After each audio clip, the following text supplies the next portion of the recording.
AP assembly సమావేశాల్లో CM Chandrababu మాట్లాడుతున్నారు. ఇప్పుడు లైవ్ చూద్దాం. చాలా ముఖ్యం, దానికోసం దీనిపైన కూడా శ్రద్ధ పెడతాం. మూడోది వ్యాపారం, ఆంటర్‌ప్రెన్యూర్స్, దీస్ ఆర్ కమిట్మెంట్. ఆర్థిక అసమానతలు తగ్గాలి, అందరికీ మెరుగైన జీవన ప్రమాణాలు రావాలి. 50% పైన జనాభా వెనుకబడిన వర్గాలు, 50.54% వీళ్లకు ప్రత్యేకంగా శ్రద్ధ పెట్టాల్సిన అవసరం ఉంది. వ్యాపారం పైన శ్రద్ధ పెడతాం. ఇంకొక పక్కన రాజకీయ ప్రాతినిధ్యం.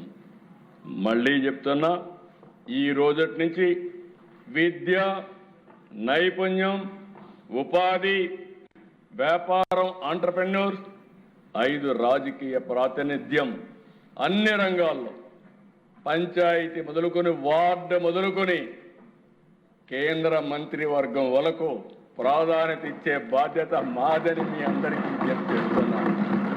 ఈరోజు అతి చిన్న వయసులో ఉండే వ్యక్తి రామ్మోహన్ నాయుడు, ఢిల్లీలో పౌర విమానాల శాఖ మంత్రి.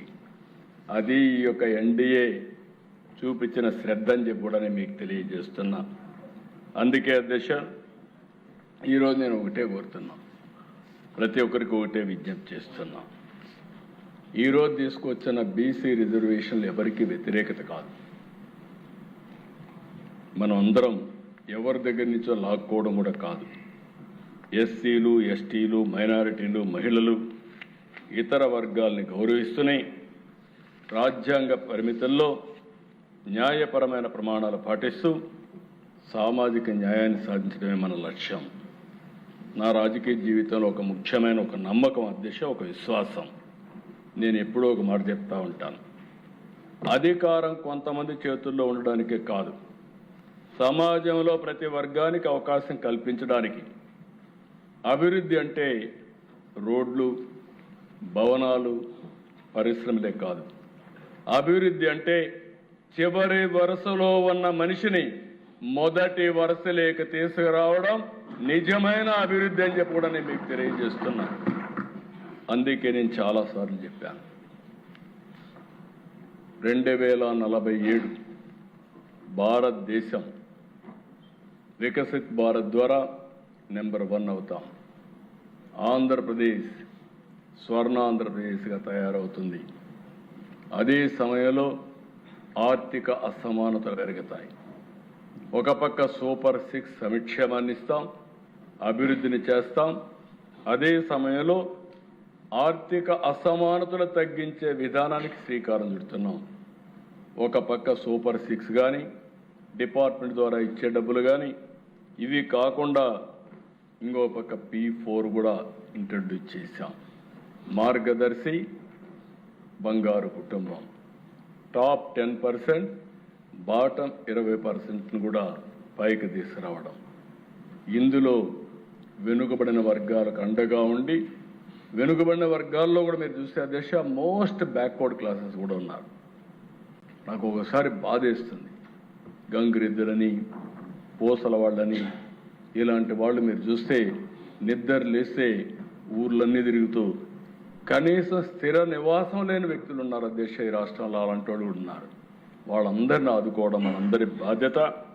అందుకే ఈరోజు ఈ సభ సాక్షిగా చెప్తున్నా, చట్టబద్ధంగా, రాజ్యాంగబద్ధంగా, న్యాయబద్ధంగా బీసీలకు న్యాయం జరిగే వరకు వారికి అండగా ఉంటామని మరొక్కసారి మీ అందరికీ విజ్ఞప్తి చేస్తున్నా. బీసీ అంటే వెనుకబడిన వారు కాదు, అవకాశం రాక వెనుకబడ్డారు. ఇలాంటి దాన్ని అవకాశాలు కల్పించి అన్ని విధాల వీళ్లకు న్యాయం చేసే బాధ్యత ఈ ప్రభుత్వం తీసుకుంటామని మరొక్కసారి మీ అందరికీ విజ్ఞప్తి చేస్తున్నాను. అదే మరిగా దేశ ఈరోజు మీరు చూసినప్పుడు ఈ ఎన్నికలు పెట్టడం కూడా చాలా అవసరం.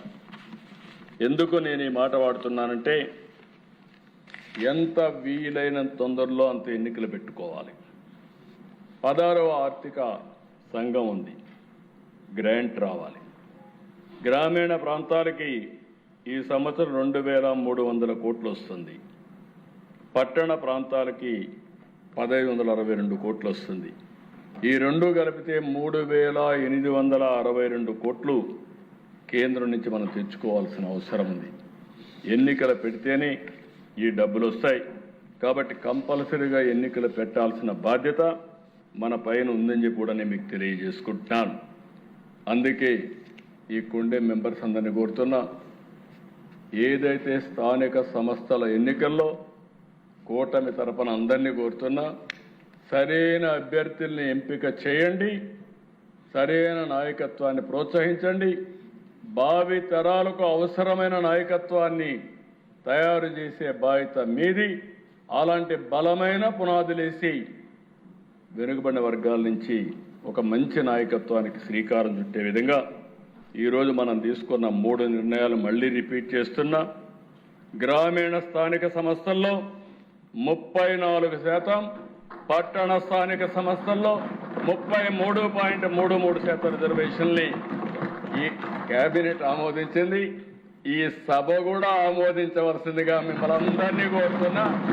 పూర్తి సహకారాన్ని వలసిందిగా ప్రతి ఒక్కరికి విజ్ఞప్తి చేస్తున్నా. ఇలాంటి హిస్టారికల్ సమయంలో అయినా అపోజిషన్ వస్తుందనుకున్నాను.